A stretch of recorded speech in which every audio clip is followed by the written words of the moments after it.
Hello, everybody. Thank you, Nathan, for that really brilliant speech. Thank you also for the very kind introduction. Thank you also for those extra kind things you said about me to the newsletter. Nathan said, and I'm quoting here, "Power's wisdom will be invaluable to the graduating class." My speech, the one you're about to hear right now, will, quote, "empower the graduates to make equitable and positive change," end quote. Nathan, maybe lower the bar just a little bit. We aren't all student class presidents who got our master's degrees in 4 years while simultaneously mentoring middle schoolers. Well done, Nathan. I want to start by congratulating the honorary degree recipients who I am so honored and touched to be among. Unbelievably hardworking, resilient, because that's the key, and as you heard, impactful. I'm really, really so honored to be among you. Huge thanks to President Daniels. Also beautiful, beautiful remarks. Thank you, Mr. President. To Chief Marshal Sunil Kumar, to Lou Forster, Chair of the Board of Trustees, and to Annika Penn, President of the Alumni Association, for inviting me here and bestowing upon me this singular honor of delivering the commencement speech to the remarkable class of 2022. Blue Jays, be honest, how good does this moment feel? This good? This good? 3 months ago, you weren't sure if you'd be stuck going back to virtual classes. But 3 weeks ago, you were partying with Meek Mill and housing Chicken on Stick, not chicken on a stick, but chicken on stick at Spring Fair. And now here you sit. No more Zoom lectures, half listened to with your camera off while you stream the Tinder swindler. Oh no. No more papers, no more lab reports, no more exams. Today, after 4 long years, 2.5 of which were especially trying, and 1 extra night, just because nothing for your class can ever go according to plan, you, the class of 22, bonded by hardship and now triumph, are here together in person. The applause you have heard out there, those people in the audience all around us, those are the people you love most in your lives and the people who love you back. They are here to bask in the glow of your collective achievement and shower you with warmth. Let us please give them one more round of riotous applause that they so deserve.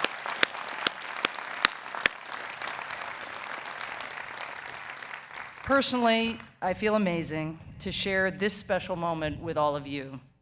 To be in Baltimore, a city that I love for the Chesapeake Blue Crabs, I love for the chance to call everyone hun, and I love, of course, because the Orioles never pose a threat to the Red Sox in the AL East. Sorry. But what makes this event so special for me, and anyone, honestly, who gets to crash someone else's commencement, is that I once sat exactly where you find yourself now, eager, fulfilled, thrilled to close one chapter, and frankly, a little terrified to write a new one. The end of college often feels like it comes too soon, and that must feel especially true for many of you. After so much of your college experience was taken away, you find yourself leaving when you've really just returned to gathering in person. But look at the bright side. You never, ever have to enter Brody again. Now, if you're feeling trepidation about the road ahead alongside your excitement, let me draw your attention to a powerful myth in American culture. The idea that life progresses along some grand, ordained narrative arc, that anyone who's ever been successful at anything knew exactly what they wanted to do, started early, put in their 10,000 hours, and couldn't wait to take on and change the world. But for the vast majority of us who are not professional athletes, and for me it was a sad day when I realized that despite playing every sport known to man, I would have a career in exactly none of them, life zigs and life zags. Life is a series of impetuous improvisations, the unpredictable luminous joys, the sudden bolts of inspiration, even the unforeseen, unmooring woes. These are the moments that change us and in their way steer us. What we do with our lives is not a composed sympathy. It's free jazz. It's not repertory theater. It's improv. It's not throat culture. It's buttered niblets. I was promised you would get that one. No? No? Okay. Though we may all crave certainty, our journeys are inherently uncertain. Isn't that what we all learned, if we didn't know it before, from the pandemic? That the things we thought were second nature were actually second to nature's whims? Certainty, it turns out, is an illusion, and the quest for it itself a diversion. I suspect many of you knew this already, though. After all, 70% of you started at Hopkins as pre-med. You were certain you'd become doctors. And though I'm sure it's causing some of the parents here a little heartache, the percentage of you actually going off to medical school has plummeted amid everything else you encountered here on campus. And if my experience was any guide, that's okay, because over the course of your life, the best way to grapple with uncertainty is to focus on a calling, not a career, a calling. When I entered college, I knew what I wanted to be when I grew up. Since it turned out I couldn't play professional sports, I was determined to become a sportscaster. I followed the blueprint, becoming a play-by-play announcer for the men's and women's college basketball team. I wrote bad sports columns for my school paper, cringe bad. And the summer after my freshman year, interning at the CBS Sports affiliate back home in Atlanta, Georgia, certain that I knew what I wanted to do with the rest of my life.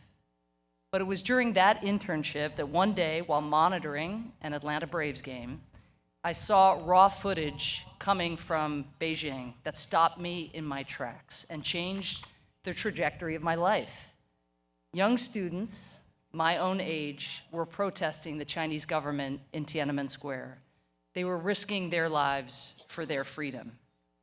Yet, as I watched in admiration, that admiration quickly gave rise to horror as soldiers opened fire and the Chinese military moved into the square.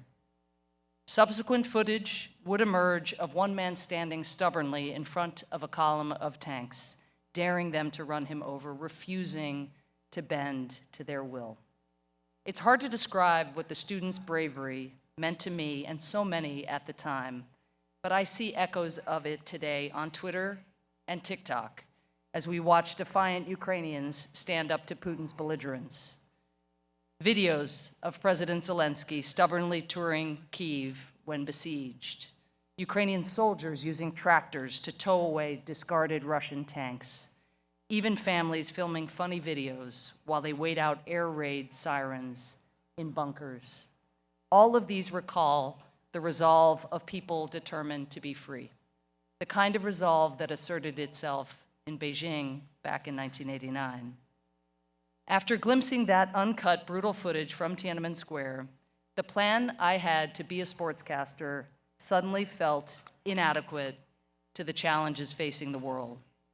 I no longer had a career I knew I wanted to pursue, but I couldn't simply pivot and proclaim a new calling, since thousands of hours memorizing RBI statistics and free throw shooting percentages wouldn't exactly serve the cause of becoming a diplomat or human rights lawyer. But nonetheless, for the first time, I had something that I hadn't actually known I was missing, not a career path, but a real-world calling. I wanted to stand, if not literally in front of tanks, on the side of those fighting for their dignity and freedom. Over the course of my life, across many different careers I've been privileged to hold, war correspondent, professor, advisor, to then Senator Barack Obama, aide at the National Security Council, ambassador to the UN, and now the head of USAID, this amazing and large development and humanitarian agency. That calling has remained my compass amidst what may surprise you has been an uncertain journey. But honestly, as terrifying as that uncertainty might feel, it is through embracing uncertainty that one discovers life's most rewarding gifts. The flush of a new love, the spur of the momentary getaway, the leap of faith to grasp a new opportunity. Even the unexpected loss that shows you just how fleeting it is to be mortal, but also just how precious. Earlier this year, I and the world lost Dr. Paul Farmer. Paul was a clinician and an anthropologist, but his impact was so much larger than those titles would imply. Paul spent part of his childhood growing up with his 5 siblings on an old bus and then on a boat, and that sense of rootlessness never left him.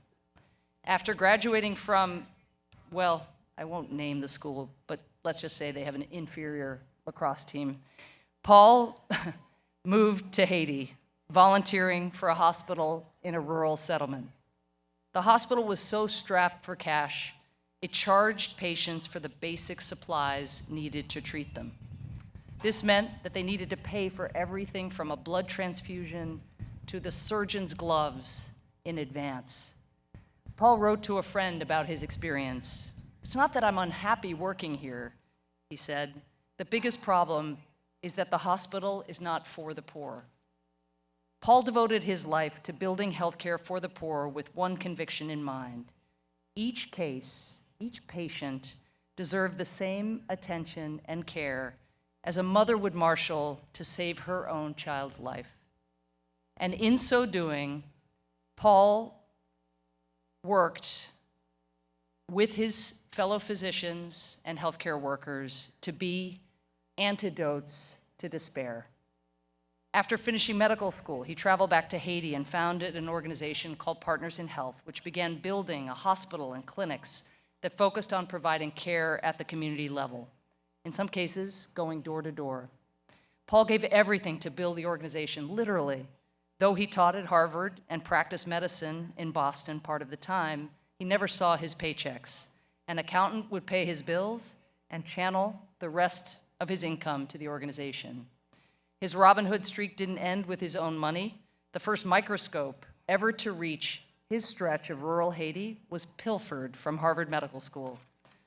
Today, though Haiti remains the poorest country in our hemisphere, thanks to Paul and this organization, Partners in Health, it is now home to the world's largest solar-powered hospital. It provides services and training to a new generation of Haitian healthcare professionals. What's more, over 12,000 Haitians receive life-saving HIV/AIDS drugs at Partners in Health clinics throughout the country. A long-standing USAID partner, the organization has gone on to do similar work in countries throughout the world like Rwanda and Peru, and even the Navajo Nation here in the United States. Paul was a truth teller, challenging me whenever I heard from him to change American foreign policy in a whole range of ways. Yet despite this truth-telling, interestingly, he was reluctant to dispense career advice to the legions of young people who asked him what fields of study they should pursue. But in a visit to Johns Hopkins back in 2005, Paul actually shared a powerful piece of wisdom. He said, if you want to change the world, the biggest contribution you can make is long-term engagement. That is measured in decades, not years. And he continued, how can you do something for decades if you don't love it? To Paul, telling young people to pursue a certain career, clinician, anthropologist, policymaker, computer scientist, engineer, diplomat, writer, artist, whatever, was terrible advice. Students had to discover what they loved, what kept them engaged over time. They had to discover a calling that would continue to inspire them over a long and sustained journey. And here's the genius in Paul's advice to seek or heed a calling. rather than to define one's goal around the pursuit of a particular career. Turns out it gives you limitless ways to succeed. If your ambition is to become a doctor, you either succeed or you fail. But if your ambition is to heal people, you can successfully do it in infinite ways. As a social worker, at a nonprofit right here in Baltimore, as an epidemiologist studying communicable diseases, or as a Peabody-trained musician. Last year, a cardiology study showed 30 minutes a day of listening to music lowered the pain and anxiety levels of heart attack survivors. That's healing. If your ambition is to be a diplomat, sure, you can brush up on a foreign language and hope you make it past the oral portion of the Foreign Service exam. But if your calling is to bridge cultures and foster peace, you can do it as a conflict mediator, as a criminal justice lawyer, or as a social justice activist, and even a chef. Just ask the incomparable Jose Andres, whose World Central Kitchen has already served 25 million meals to Ukrainians in need. And for those who don't yet have a calling, you may be asking, how? How does one discover a calling? How do you decide the cause to which you should devote your life when it was hard enough to decide what to wear this morning? How can you conceivably make a difference on a planet beset by problems caused long before your generation was asked to solve them? But I'm here to offer a dose of reassurance this morning. Your calling need not be clear at this moment, and it also need not be epic. Your calling can be that thing you fight for. It can be that inequity you can't live with, that emotion that overwhelms you, that circumstance that forces you to act.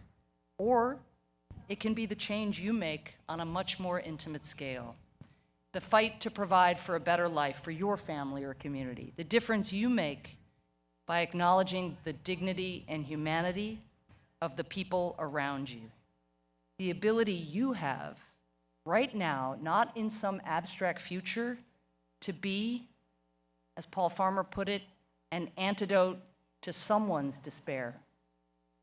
Time and again, Johns Hopkins graduates, your class has fought for its beliefs. You have organized and marched during protests against racial and economic injustice. You have pushed for the creation of a new course of study that recognizes and reflects the diversity of the student body. And you have spent your spare time volunteering to provide support to Baltimore's in need. You've developed alternatives already to fossil fuels, and you've even created an edible tape we can all use to keep our burritos from falling apart. A cause worth fighting for, if I have ever heard one. This is a class that has met the demands of some of the most rigorous courses of study in existence on this earth, while managing to consistently step up to serve others. And by fighting on behalf of the dignity of others, you can find a humbling and profound calling of your own. Of that single fact, Blue Jays, I am absolutely certain. Class of 2022, congratulations, and thank you so much for having me among you. Thank you.